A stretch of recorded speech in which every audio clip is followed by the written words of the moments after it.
So the agenda.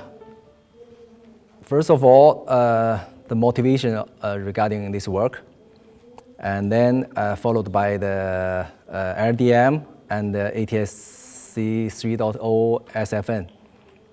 I'll talk about using LDM for wireless in-band distribution to SFN transmitters, as well as in-band distribution versus on-channel repeaters.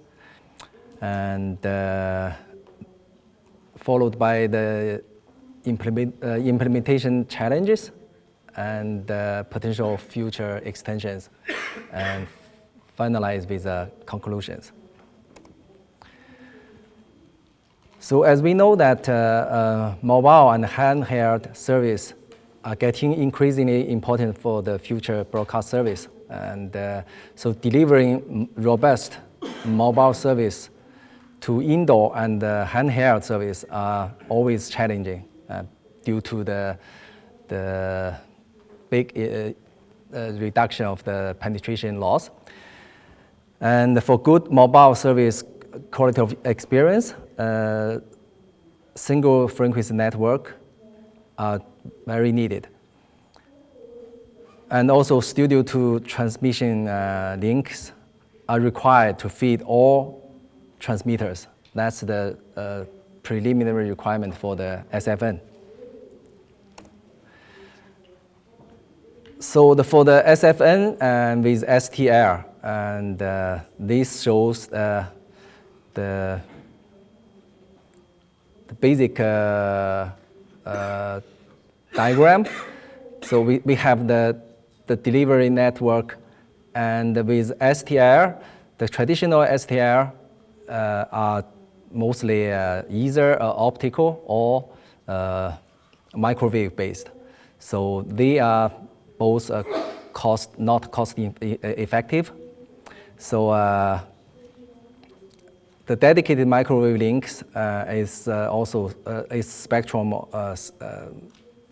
scarce, and installation often costly. And also fiber links, you need the high cost for rentals. So that's the first limit for the future deployment. And so one solution is try to use the wireless in-band distribution link instead of the traditional STL. So our idea or our proposal is to use the wireless in-band distribution link based on LDM. So LDM, I think most of people in here may be aware of that. So it's a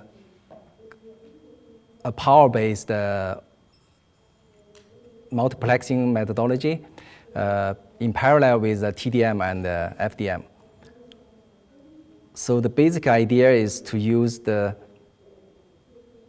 power level difference as the third dimension to do the multiplexing.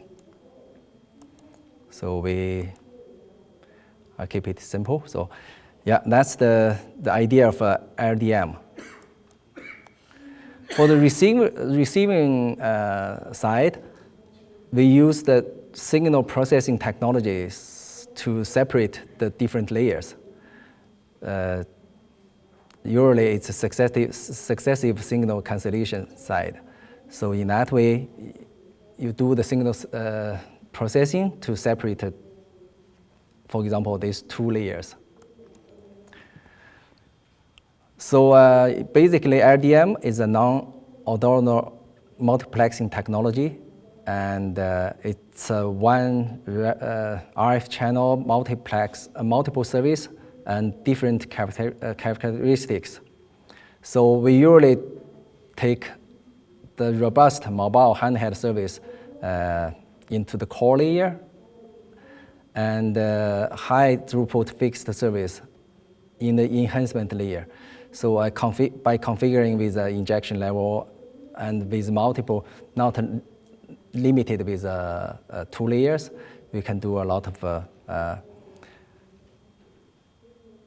applications with actual capacity compared with the traditional TDM and FDM.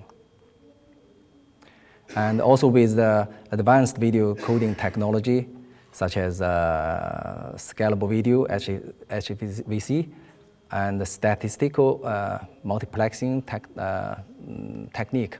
So we can further reduce the channel, the spectrum like usage. So the idea in our part is to use the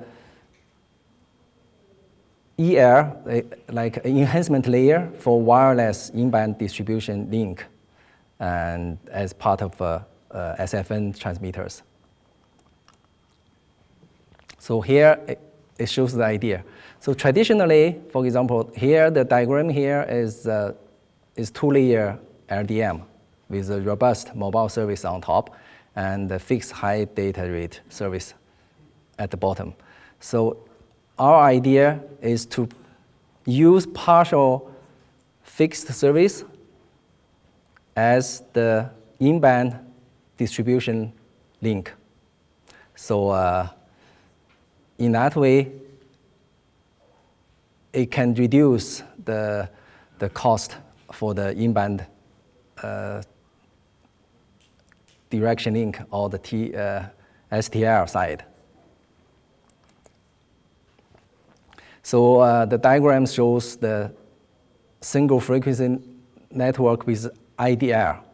So we still use the, for example here, the main transmitter has an existing high power TX that has its dedicated STL connection to the broadcast gateway.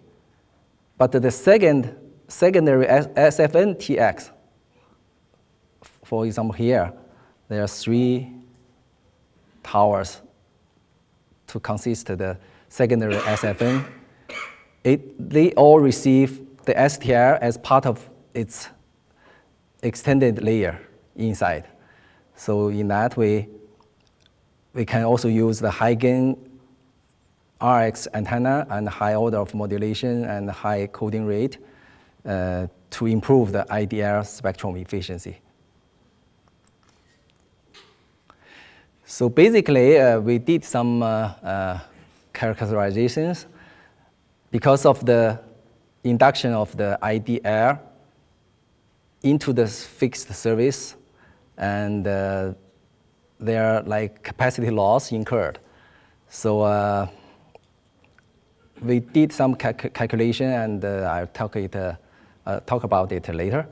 So it's maybe starting about 30% at the beginning, and with other advanced technologies such as MIMO, we can further reduce it to close to 15% of the total capacity loss.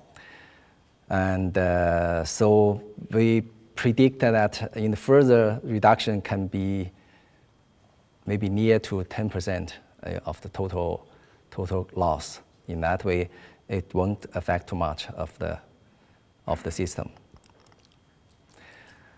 So some LDM IDR structures, and so different structures can serve with different, maybe different services and with different advantages or disadvantages.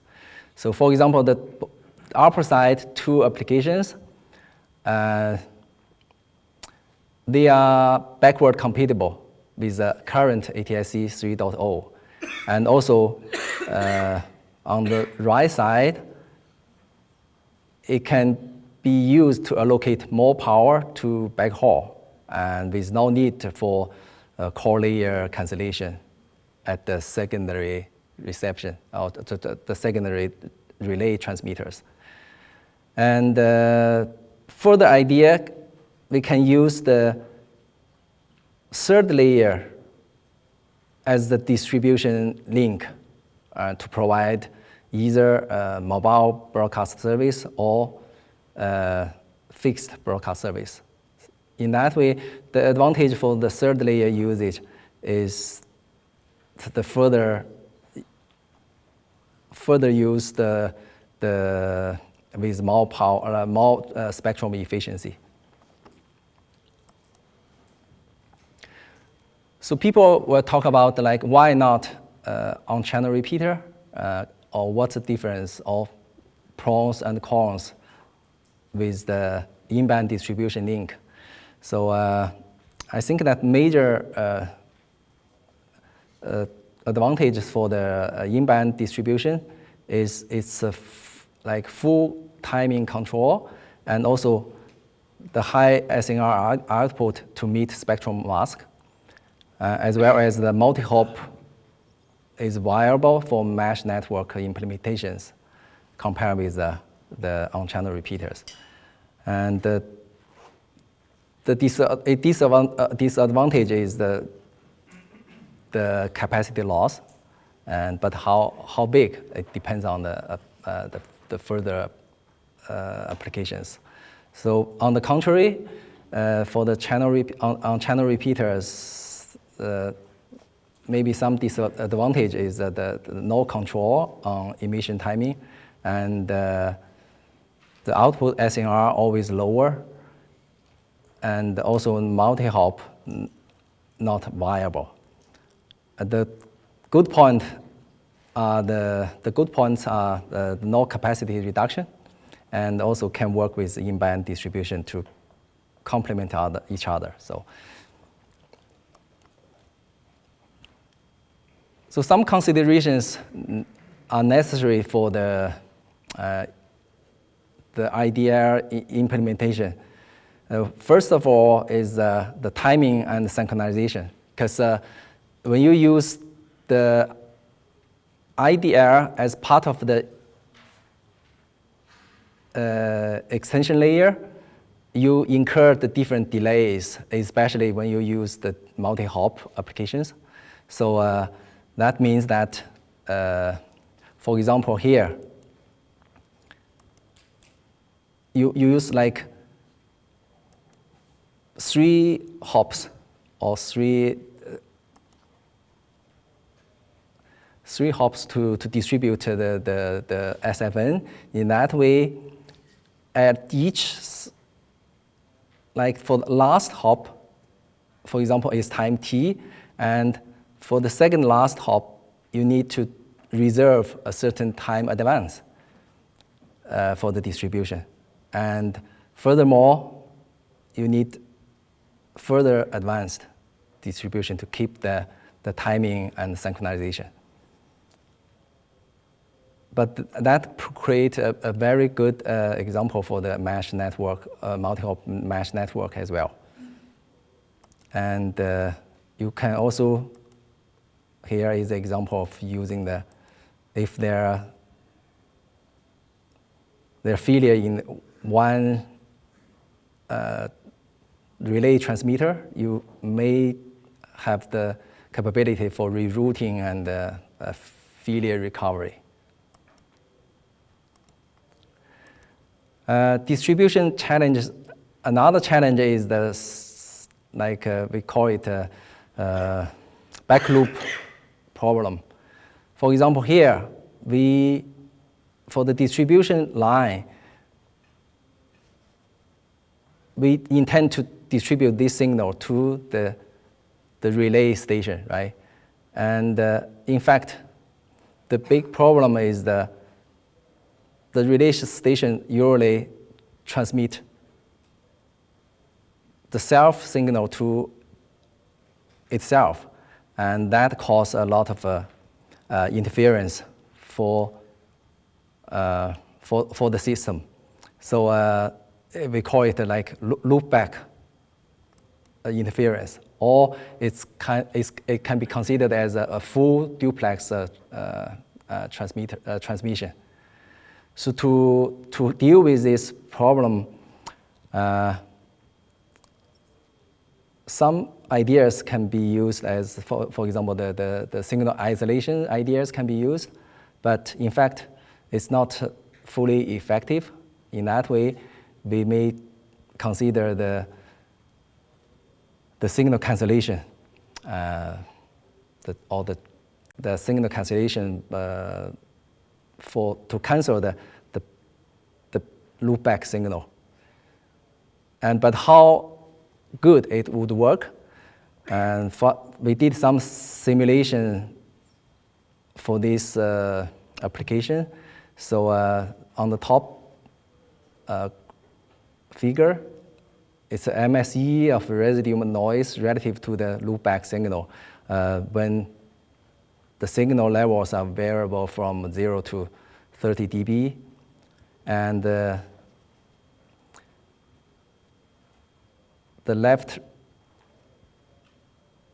second figure here is the SNR of distribution signal to residue cancellation noise ratio. We see that it's always over 30 dB. So let's consider a typical backhaul signal with SNR threshold of 25 dB. So this residual loopback signal introduce a really minor impact on the backhaul data detection. So we approve that it's by using the signal cancellation technology, it's quite effective to resolve the potential problem. Some examples regarding the comparison of how big the capacity loss compared with the traditional, for example, two-layer LDM without IDR and with IDR. Here the example is we consider the IDR in part as TDM with LDM, right? So in that way, we have the set of settings here, and with this core layer, enhanced layer IDR, and also the common injection level. And we can see here the results. And for two-layer LDM, we may get like 1/3 loss in terms of capacity. But with the MIMO application, it can be reduced to close to below 20%. And if we introduce the third layer and plus MIMO, it can be close to 15% loss. So it's not a big impact if in the future with more advanced technologies. Yeah, that's the third layer applications. So another example is to embed the IDR into the extension layer, ER layer. So the same comparison with LDM without IDR, we see that for the two-layer application, it's about 40% loss. With MIMO added, it's 25%, less than 25%. And with the third layer added, it's below 20%. So that gives you an idea about how capacity loss it could incur in the common applications.